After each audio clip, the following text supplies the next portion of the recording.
মাওলার পাগলের রূহ মাওলার সাথে মিলার জন্য রূহটা এমন ভাবে বের হয়ে যাবে, একটা বাচ্চা মার দুধ পান করতে করতে যেমন ঘুমায়া পড়ে, নাফরমানের দিকে তাকাইয়া আল্লাহ দাঁত কিমরানি দিয়া বলবে, রে খবিস নাফরমান রূহ আল্লাহকে ডাকে, আল্লাহ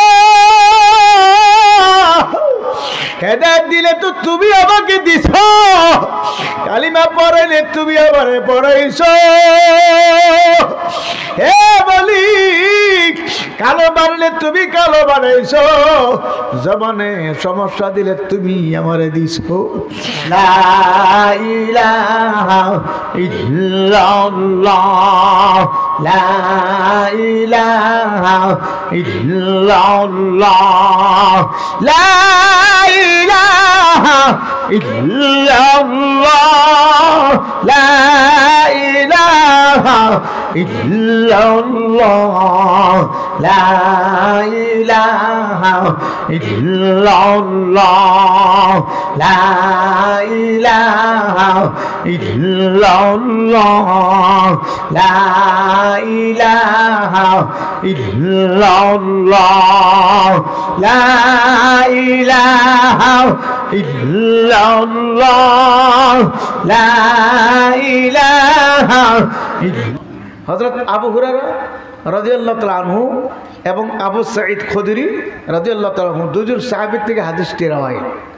লা ইয়াকউদু কওমুন ইয়াযকুরুনাল্লাহ তাআলা ইল্লা হাফফাতহুমুল মালায়েকা ওয়া গাশিয়াতুহুমুর রাহমা ওয়া নাযালাত আলাইহিমুস সাকিনা ওয়া যাকারাহুমুল্লাহু ফীমান ইনদা। যুরগুন সুবহানাল্লাহ। আল্লাহর নবী বলেন, যেখানে একত্রিত হয়ে দলবদ্ধভাবে কোনো এক জায়গায় আল্লাহর বান্দাগণ আল্লাহর জিকির করে, কি করে? আরো জোরে কোন, কি করে? জিকির করে। জিকির কার? নাকি সরমানে হুজুরের? সরছি না, ফরফুরা। জিকির কার? আরো জোরে কোন। আল্লাহ পাকের জিকির করে। চতুর্দিক দিয়া মজলিসের ফেরেশতারা জমিন থেকে আসমান পর্যন্ত বেষ্টন করিয়া ফেলায়। ফেরেশতাদের বেষ্টনের ভিতরে যারা বসবে, আল্লাহ তাদের উপরে বৃষ্টির নেই রহমত বর্ষণ করেন, তাদের কলবের মধ্যে সকিনা নাজিল করেন। জোরে বলুন সুবহানাল্লাহ। এতে লাভ কি? এর লাভটা বোঝাবার জন্যে পাকিস্তান করাচির হাকিম আখতার সাহ রহমতুল্লাহি আলাইহি একটা মেসাল দিয়ে বোঝাইতেন, বাবা এই মজলিসে বসলে লাভ কি? লাভ হইল যেমনভাবে মুরগি ডিম পাড়ার পর মুরগি ডিমকে বাচ্চা ফোটানোর জন্যে ওই ডিমগুলো নিয়ে ওমে বসতে চায়। কি কথা কই না? আপনার এলাকে আছে না মহিলারা ডিম মুরগি পালে কি পালে না? কথা কই না? ওই ডিম দিয়ে বাচ্চা ফোটায় না? 20-21 দিন পর্যন্ত মুরগি ডিমগুলোর উপরে গাজ্জা বৈশা, সবগুলো ডিমের পাখার নিচে একবারে গাজ্জা, শরীরে গরম হিট দেই, দেখি দেই না? কথা কেন দেয়নি? 20-21 দিন পরে দেখা যায় মরা ডিম ফাইটটা বাচ্চা বের হয়ে চেউ চেউ করে। কি ঠিক না? এই যে ডিম ছিল মরা, একটা জীবিত মুরগির ভিতর থেকে মরা ডিম বের করলো কে? আল্লাহ। আর জোরে কোন আল্লাহ। আরে মরা ডিম থেকে বাচ্চা বের করলো কে? আল্লাহ। এই নিজাম রাখলো কে? আল্লাহ। হযরত বলতেন, বাজান বোঝো না, যেমন ভাবে একটা মুরগি 20-21 দিন পর্যন্ত ওই ডিমের উপরে পয়সা গরম হিট দিতে থাকলে মরা ডিম ফাইটটা ডিম আল্লাহু আকবার বাচ্চা বের হইতে পারে। আলাইকুম বিমুজালাসাতিল উলামা, উলামাদের মজলিস, জাকিরিনদের মজলিস এত দামি, যারা এখানে বসতে পারবে, দিনে আলোচনা শুনতে পারবে, আমার মাওলারে আল্লাহ আল্লাহ ডাকতে পারবে, আল্লাহ রাব্বুল আলামিনের ফজলে তাদের মরা দিল আমার আল্লাহ জিন্দা করিয়া দেবে। এই মরা দিল জিন্দা হয়ে যায়, এই যে মরা দিল জিন্দা হয়ে যায়, এর নমুনা দেখতে চরমনে যাই। কি আচ্ছা কথা কই না? এই আপনাদের এলাকায় এরকম লোক নাই যে নামাজ কালাম পড়তো না, টুপি দাড়ি কিচ্ছু রাখতো না, সুন্নত তো দূরের কথা ফরজ সাইডা দিত, এমন বহু লোক ময়দানে যাওয়ার বরকতে নামাজি দিনদার হয়ে গেছে, এমন আছে কি নাই? কি কথা কই না? আছে। গাঞ্জার কলকি সবসময় থাকতো, মদ খাইতো, বহু লোক চরমনার ময়দানের বরকতে আল্লাহর ফজলে ভালো মানুষ হয়ে গেছে। কি কথা ঠিক না? এই যে দিলটা মরা ছিল, এই নেককারদের মজমায় বসার কারণে রব্বুল আলামিনের এই আল্লাহ তাআলার ফজলে এই মরা দিল জিন্দা হয়ে গেছে। আছে না নাই? এই জন্য আমার বাজার এই মজলিস এত দামি, কিন্তু এই দামি মজলিসে সবাই আসতে পারে না। কি কথা কই না? সবাই সব জিনিস চিনে না, সব জিনিস বুঝো না, ঠিক নেবে ঠিক?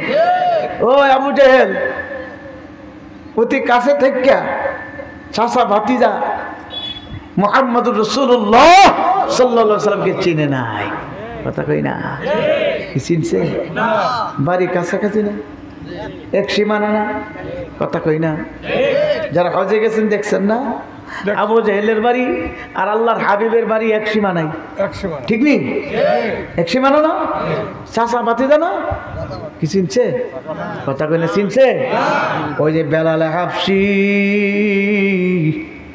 হাফসি দেশের মানুষ আল্লাহর হাবিবকে চিনছে, আমার মাওলাকে চিনছে। জুরগুন সুবহানাল্লাহ। আবু জেহেল পাশে থাইকা আল্লাহর হাবিবকে চিনল না, কালিমা পড়তে পারে নাই। ওই যে বেলাল হাফসি কালিমা পড়লো, এত নির্যাতন ভোগ করলো, তবু কালিমা ছাড়ে নাই। কি নির্যাতন করলো? উত্তপ্ত গরম বালের উপর চিৎ করে শোয়াইয়া বুকের উপর পাথর চাপা দিয়ে দিল, বেলাল যেন মহিরা যায়। বেলাল তো মরে না, বেলালের ঠোঁট নড়ে, বলে আহাদ আহাদ। জোরে কোন সুবহানাল্লাহ। কি বলে? আরো জোরে কোন আহাদ। আহাদ কি? আল্লাহ এক, আল্লাহ এক। কিন্তু আবু জেহেল বলে দেখো, দূর থেকে দেখা যায় বেলাল মতো বইরা গেছে। কাছে গিয়ে দেখে বেলাল মরে নাই। বেলালের জবানের শব্দ একটি আসে, আহাদ আহাদ। এখন নির্যাতনের ধরন পরিবর্তন করলো। এখন বলল ছেলেদেরকে লালায় দিয়ে বলল, তোমরা হাতে বেরো রশি বান্ধো, রশি দিয়ে টানতে থাকো মরুভূমির মধ্যে। টানতে টানতে শেষ রাতে অনেক কষ্ট দিল। অবশেষে হাতের মধ্যে রশি বান্ধা, রশি ঘোড়ার পায়ে বান্ধা ঘোড়া দৌড়াতে লাগলো। ঘোড়ার দৌড়ানে রশি, আল্লাহু আকবার। এবার বেলাল ডানে বাড়ি খায়, বামে বাড়ি খায়, তবে বেলাল মাওলাকে ভুলে না, কালিমা ছাড়ে না। আল্লাহ এক, আল্লাহ এক, আহাদ আহাদ বলতে রইল, তবে কালিমা ছাড়ে নাই, ইসলাম ছাড়ে নাই। ও কপাল পরা মুসলমান, সামান্য দুনিয়ার ক্ষমতা পাইয়া, সামান্য দুনিয়াদারদের, দুনিয়ার তাগুতের একটু কমিটির সদস্য হইয়া আজকে ইসলামকে ইসলাম মনে করো না, আজকে দিনকে দিন মনে করো না। তবে ভালো করে বুঝিয়া কবরে যাইও, কিয়ামতের ময়দানে ভালো করে চিন্তা করে উঠো। তুমিও কিয়ামতের ময়দানে উঠবা, আমরাও কিয়ামতের ময়দানে উঠবো। আজকে আমাদের উপর নির্যাতন চালাও, তোমাদের কলিজা একটু কাঁপেও না।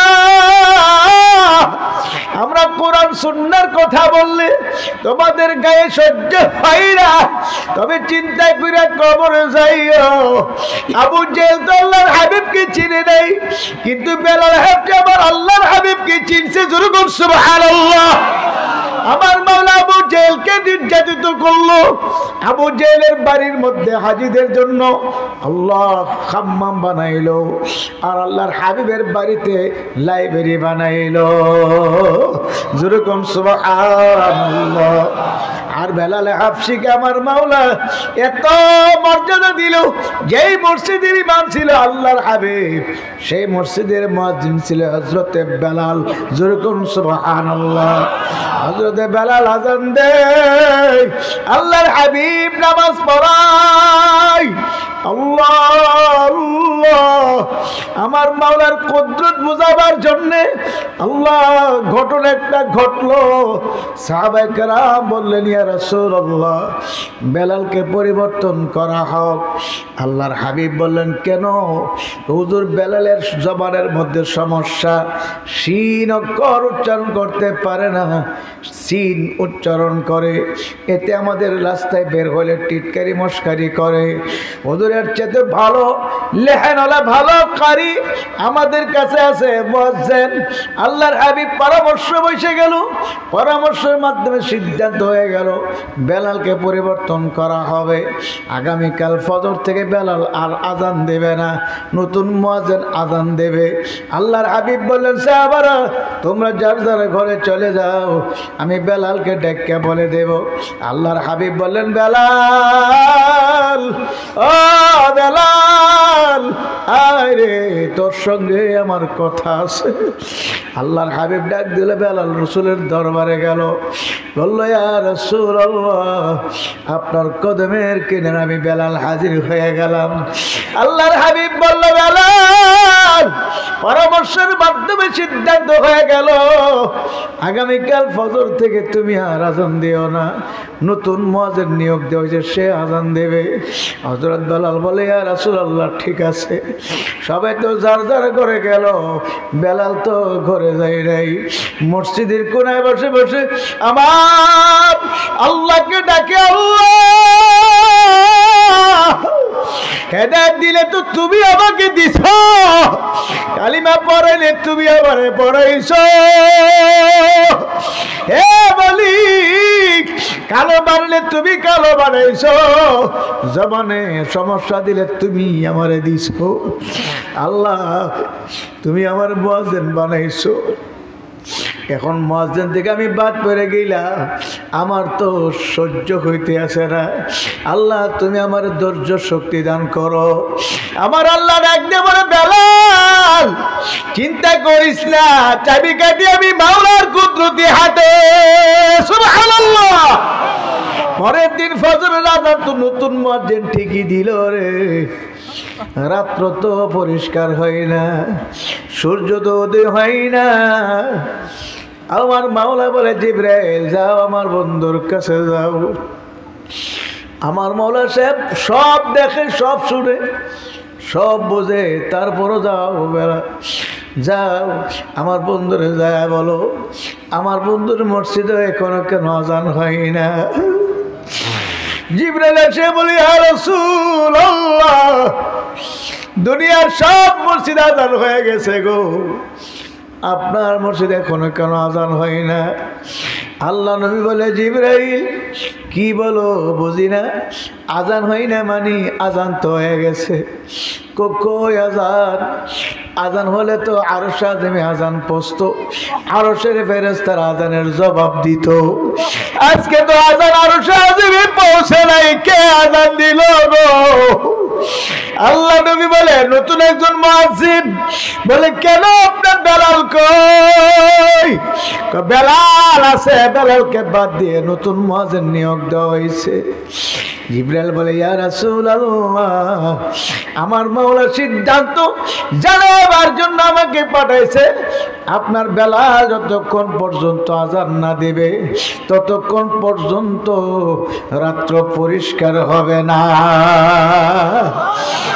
যতক্ষণ পর্যন্ত বেলাল আজান না দিবে ততক্ষণ পর্যন্ত সূর্য উদয় হবে না। যেরকম সুবহানাল্লাহ। আল্লাহর নবী ডাক দিয়ে বলে, বেলাল, এ বেলাল, আমার মালিক তোকে এত মহব্বত করে, এত আদর করে রে বেলাল, আয় আয়, আজান দে, তুই আজান না দিলে রাত্র পরিষ্কার হবে না। হযরত বেলাল আসি আজান দিল, রাত্র পরিষ্কার হয়ে গেল। আমার আল্লাহ বেলালকে কত মহব্বত করে, সুবহানাল্লাহ। আল্লাহ নবী ইন্তেকালের পরে দীর্ঘদিন হয়ে গেল বেলাল আল্লাহু আকবার, আল্লাহু আকবার। বেলাল আজান দে, কিন্তু বেলালের কলিজা মানায় না। একদিন খলিফাতুল মুসলিমিন আবু বকর সিদ্দিককে বলে, ও খলিফাতুল মুসলিমিন আবু বকর সিদ্দিক, ধরো চাবি, মদিনার মিনারের চাবি ধরো। আমি আর মদিনায় থাকবো না, আমি সিরিয়ার দামেস্কে চলে যাব। আরে বেলাল, কেন চলে যাবি রে? তোরে কি কেউ কোনো কিছু কইছে নাকি? না, কেউ কোনো কিছু বলে নাই। তাহলে কেন চলে যাবে? আমি আজান দে, আমার নবী আজান শুনতো, আজকে আমার নবী তো নাই, ভিক্ষারে আজান শোনাবো। বেলাল চলে গেল দামেস্কের সিরিয়ায়। দীর্ঘদিন হয়ে গেল বেলাল মদিনায় জিয়ারতে আসে না। আমার নবী স্বপ্নে দেখায় বলে, বেলাল, ও বেলাল, আমার প্রতি মহব্বত কি তোর কমে গেল? কে তোর কি মহব্বত কমে গেল রে বেলাল? এত দিন হয়ে গেল তুই আমার জিয়ারতে যাস না রে বেলাল। কতদিন হয়ে গেল রে তোর কণ্ঠে আজান শুনি না, যেরকম সুবহানাল্লাহ। বেলাল ঘুম থেকে উঠে ছটফট করতে আছে আর বলে, আমার ব্যাগগুলো গুছায়া দাও, আমি মদিনায় চলে যাব। হযরত বেলাল মদিনায় চলে আসলেন। মদিনাবাসী বেলালকে দেখে আনন্দ আত্মহারা হয়ে গেল। ছোট ছোট বাচ্চারা বেলালের কাহিনী তো বাবা মার মুখে শুনলো, বেলালকে কোনোদিন দেখে নাই। যখন বললো, শুনলো মদিনায় বেলাল আগমন করছে, ছোট ছোট বাচ্চারা বেলালকে জড়ায় ধরলো। বেলাল, তোমার কথা বাবার মুখে শুনলাম, মার মুখে শুনলাম, এ বেলাল তোমার কণ্ঠে কোনোদিন আজান শুনি নাই, আজকে তুমি মদিনার মসজিদে আজান দিবে। বেলাল বলে, না না, আমি আজান দিলে সহ্য করতে পারবো না। মদিনাবাসীর অনুরোধে বেলাল আজান দিল, আশহাদু আন্না মুহাম্মাদুর রাসূলুল্লাহ বলে বেলাল অজ্ঞান হয়ে জমিনে পড়ে গেল। ও নবীর আশিকেরা, ও নবীর উম্মতেরা, আজকে আমার আপনার মনের ভিতরে, আমার আপনার কলিজার ভিতরে আমার নবীর মহব্বত আর ভালোবাসা কেমন রে? আজকে মহব্বত ভালোবাসা কেমন চেহারার দিকে তাকালে বোঝা যায়, ঠিক নি? আমার সঙ্গে এক হাজী সাহেব গেল আমার পাশের বাড়ি, আর রুমের মধ্যে রইল, মক্কা শরীফ থেকে মদিনা শরীফ যাবে। আমি বললাম, ভাইজান মদিনা যাবার তো কোনো কারণ নাই, হজের সাথে মদিনা যাওয়ার কোনো কিছু নাই। মদিনা যাওয়াতে একমাত্র মহাব্বত আর ভালোবাসা, প্রেম। আপনি মদিনাওয়ালার সঙ্গে দেখা করতে যাবেন, কিন্তু আপনার চেহারার মধ্যে মদিনাওয়ালার সুন্নত নাই। এই চেহারা কেমনে মদিনাওয়ালার সামনে দেখাবেন? বলার সঙ্গে সঙ্গে চেহারা চক্ষু দুটো পানি ছেড়ে দিয়ে বলে, হুজুর ওয়াদা করছি আর কোনদিন এই চেহারার মধ্যে খুন লাগাবো না, আর নবীর কলিজা আঘাত দিব না। আস্তে আস্তে দাড়িগুলো গজায় গেল, মদিনার দরবারে গেল, নবীজির দরবারে সালাম দেই। আল্লাহ আল্লাহ, রিয়াজুল জান্নার পারমিট হয় নাই। অনেক রিকোয়েস্ট করলাম, ওই সৌদি আরবের একজন ওই কোম্পানির মানুষটাকে আমি অনেক রিকোয়েস্ট করলাম, এমনকি আমি বললাম আমাকে না দিয়ে হলো তাকে তুমি রিয়াজুল জান্নায় ঢুকতে দাও। তখন বলল, না হবে না, হবে না, যার যারটা তার যাওয়া লাগবে। আমি তখন বললাম, হাজি চিন্তা করেন না, কোনো টেনশন করেন না, আমার মাওলা তো আমাদেরকে নিতে আছে, আমরা রিয়াজুল জান্নাতে ঢুকে আপনার জন্য সর্বপ্রথম দোয়া করব, ইনশাআল্লাহ আপনাকে মাওলা নিবে। আমার মাওলার কুদরত না, রাত্রে 2টা বাজে চেষ্টা করা হলো, হবে না, হবে না, কিন্তু আমার মাওলার কুদরতের খেলা বোঝার কোনো উপায় নেই। রাত্র প্রায় 4টা 4টা 4:30 হয়ে গেল। আল্লাহর ফজলে রিয়াজুল জান্নাতে ঢোকার অনুমোদন হয়ে গেল, যেরকম সুবহানাল্লাহ। রিয়াজুল জান্নাতে ঢুকে শুধু অনুমোদনই না, তাহাজ্জুদের সময় ঢুকলো, ফজর নামাজ পড়ে বের হইল, 2 রাকাত নামাজের উপরে পড়ার জন্য সময় দেয় না, 5টা মিনিটের বেশি থাকতে খাইতে পারে না, ঘন্টার পর ঘন্টা রিয়াজুল জান্নাতে মাওলা রাখাইয়া ফজর নামাজ পড়াইয়া বের করছে। এটা করছে কে? যেরকম কে? আরে যেরকম কে? এদের দাড়ি রাখার নিয়ত করে মক্কা শরীফ থেকে মদিনা আসছে, আমার আল্লাহ কবুল করে ফেলেছে। সুবহানাল্লাহ। এ আমার ভাইয়েরা, যুবকেরা, ও মুরব্বী বাবারা, পর্দার আল্লাহর মা বোনেরা, যদি আমার মাওলাকে রাজি আর খুশি করে, ইমানকে মজবুত করে, ইমানের পরে ইস্তেকামত থেকে যদি আল্লাহকে রব মানার মতো মেনে যদি কবরে যেতে পারে, আমার আল্লাহ পাকের ওয়াদা, তাতানাজ্জালু আলাইহিমুল মালাইকা, আমার আল্লাহ মওতের সময় ফেরেশতা নাজিল করবে। ফেরেশতারা এসে পাশে বসে বলবে, আল্লাহ তাখাফু ওয়ালা তাহজানু, তোমার কোনো ভয় নাই, তোমার কোনো চিন্তা নাই, কোনো টেনশন নাই। ওয়া আবশিরু বিল জান্নাহ, এই যে দেখো চাইয়া জান্নাত তোমার চোখের সামনে। আল্লাহ পাকের নেককার বান্দা বান্দী স্বপ্নের মতো দেখতে পারবে জান্নাতের দরজাগুলো টাস টাস করে খুলিয়া গেছে, জান্নাত দেখে অন্তরটা জুড়াইয়া যাইবে, কলিজাটা ঠান্ডা হয়ে যাইবে, আর বলবে আমার মাওলাই কই, আমার মাওলাকে পাওয়ার জন্য কত আসতে ভাই দৌড়াইছি, কত চরবনায়, কত হালকায়, কত মাহফিলে, কত নামাজে দৌড়াইছি, আমার মাওলাকে দেখি না, আমার মাওলাই কই। আজরাইল এসে বলবে, আয় আয়, হে মাওলার আশিক, মাওলার পাগলের রূহ, আয় মাওলার সাথে মিলার জন্য, আয় আয়। রূহটা এমন ভাবে বের হয়ে যাবে, একটা বাচ্চা মার দুধ পান করতে করতে যেমন ঘুমায়া পড়ে, ওই মানুষটার রূহ এমন ভাবে বের হবে তাই কোনো টের করতে পারবে না। যেরকম সুবহানাল্লাহ। এ আমার ভাইয়েরা, বন্ধুরা, পর্দার আড়ালের মা বোনেরা, আমার মাওলা পাকের ফজলের করবে যখন রূহটা বের হয়ে যাবে টের করতে পারবে না। রূহটাকে আল্লাহু আকবার ইসপি রুমাল দিয়ে প্যাকেট করিয়া হযরত আজরাইল আলাইহিস সালাম মাওলার জান্নাত ইল্লিনে নিয়ে যাইবে। যেরকম সুবহানাল্লাহ। জান্নাতের প্রত্যেকটা দরজা খুলিয়া যাইবে, আলাম সালাম মারহাবা দিতে থাকবে, আর সুঘ্রাণ বের হয়ে যাবে রূহ থেকে। সুবহানাল্লাহ। ফেরেশতারা বলবে, নাহানু আউলিয়াউকুম ফিল হায়াতিদ দুনিয়া ওয়া ফিল আখিরাহ, আমরা দুনিয়াতে তোমার বন্ধু ছিলাম, আখিরাতেও তোমার বন্ধু হয়ে সাথে থাকবো। যেরকম সুবহানাল্লাহ। তোমার কোনো টেনশন নাই, কোনো চিন্তা নাই, কোনো ভয় নাই, আমরা তো তোমার সঙ্গে আছি। সুবহানাল্লাহ। কোনো ভয় পাবে না, টেনশন করবে না। আমাদের একজন চরমনার মুজাহিদ, বাড়ি তার কুমিল্লা মুরাদনগরে, গ্রামের নাম দিলালপুর গ্রাম, বিডিআরে চাকরি করতেন, সবসময় মাথায় পাগড়ি পরে রাখতো, সবুজ পাগড়ি, লম্বা জামা সবসময় গায়ে থাকতো। আল্লাহর বন্দে ইন্তেকালের পরে তার গ্রামে গেছিলাম মাহফিলে, মুজাহিদ কমিটির দায়িত্ব ছিল, আমার পাশে বসে বলে, হুজুর আমাদের বিডিআর তো দুনিয়ার থেকে চলে গেল। ইন্না লিল্লাহ পড়লাম, বললাম ঘটনা কি, কিভাবে হইল? অসুস্থ ছিল, বিছনায় পড়া, হাসপাতাল থেকে বাসায় নিয়ে আসলো, ছেলে মেয়ে পাশে বসে রয়েছে, স্ত্রীও পাশে বসা।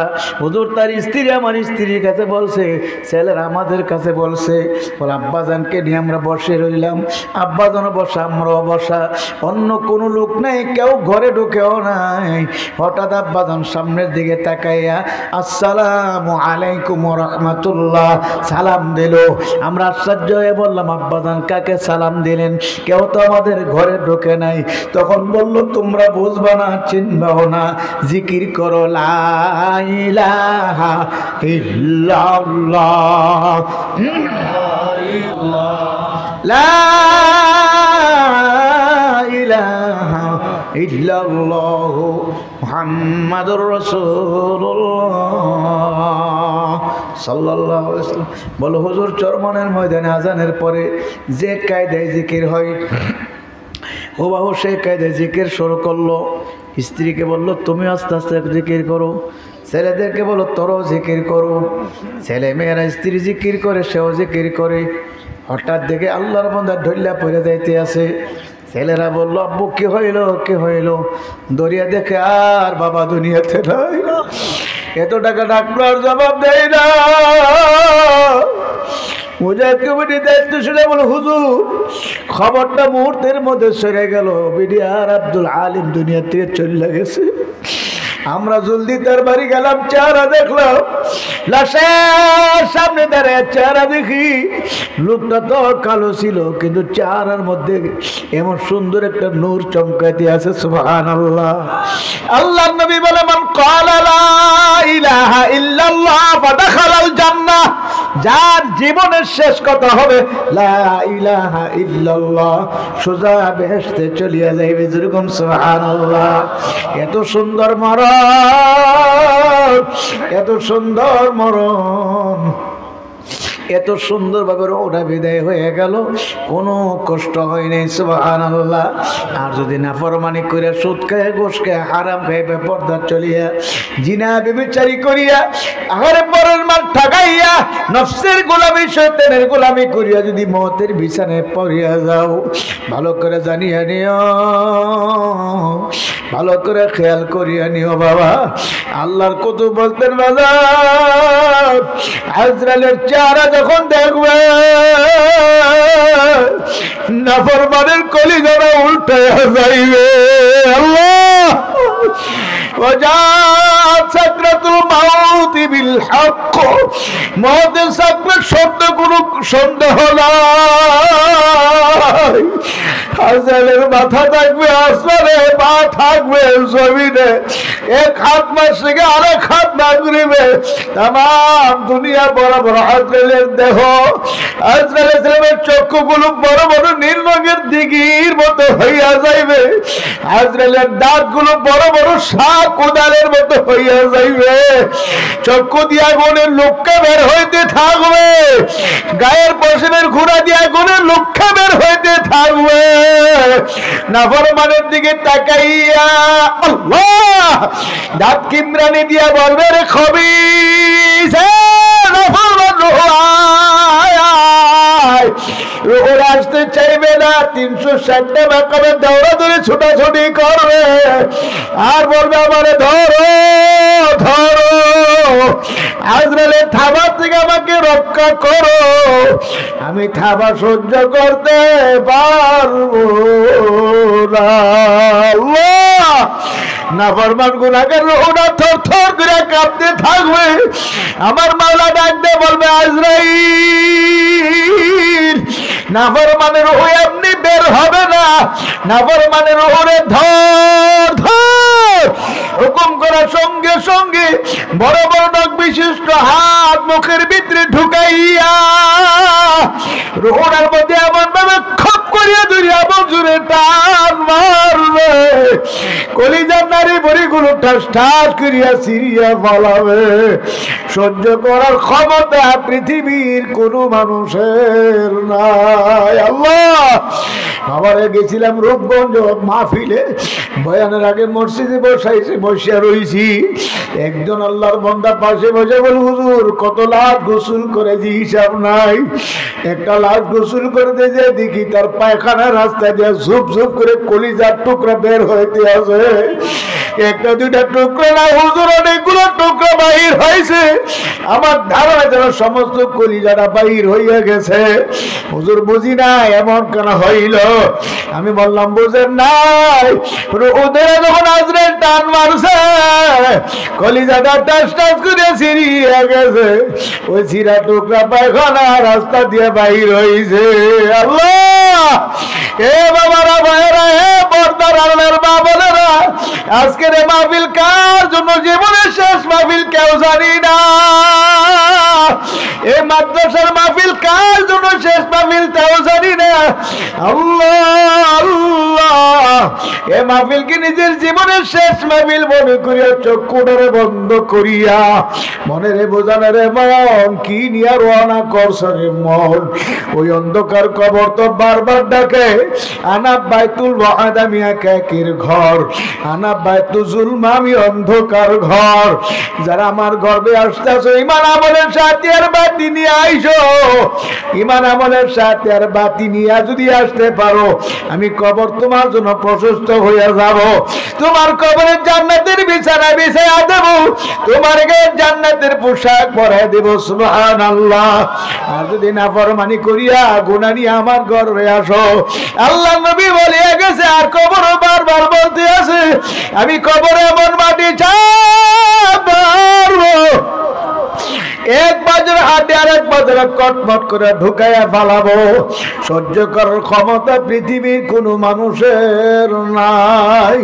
বৃহত্তম ময়মনসিংহ বিভাগে বাবারে ময়মনসিংহের কিশোরগঞ্জ জেলার করিমগঞ্জ থানায় গেছিলাম মাহফিল বয়ান করে। স্টেজ থেকে নামিয়া যখন গাড়িতে উঠবো, একজন পুলিশের দারোগা আমার পিছন দিক দিয়ে ধরল, হুজুর দাঁড়ান, আপনার সঙ্গে কথা আছে। আমি বললাম ভাইজান কি?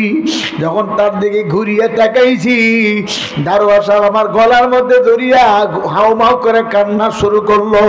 বললাম দারোগা সাহেব ব্যাপার কি, এমন করে কান্দেন কেন?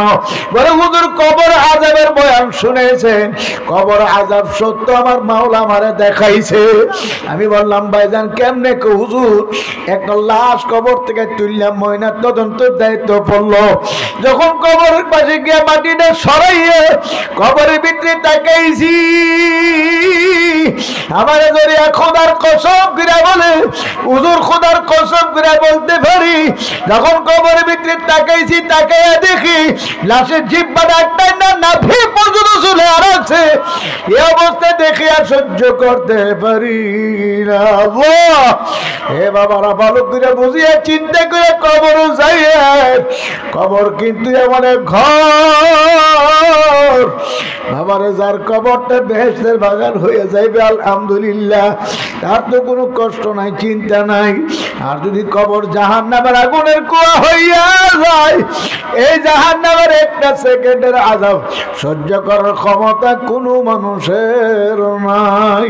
চরমনার মরহুম আল্লাহর কুতুব বলতেন, আমিও বলিয়া যাই, বাবা আজকে বাড়ি যাই একটু পরীক্ষা করেন জাহান্নামের আগুন সহ্য করতে পারবেন কিনা। দুনিয়ার এই সামান্য আগুনের ভিতরে হাতটা ঢুকাইয়া দেখেন, এই সামান্য আগুন সহ্য করা যায় কিনা।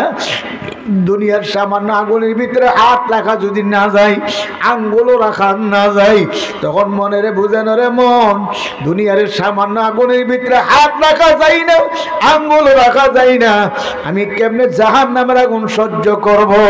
একজন হিন্দু লোক মুসলমান হইল, আমি তাকে জিজ্ঞাসা করলাম, ভাইজান আপনি মুসলমান হওয়ার পিছনে কোন জিনিস আপনাকে আকর্ষণ করলো, কোন কারণ আপনি মুসলমান হইলেন, নাকি আপনাকে কেউ জবরদস্তি করছে?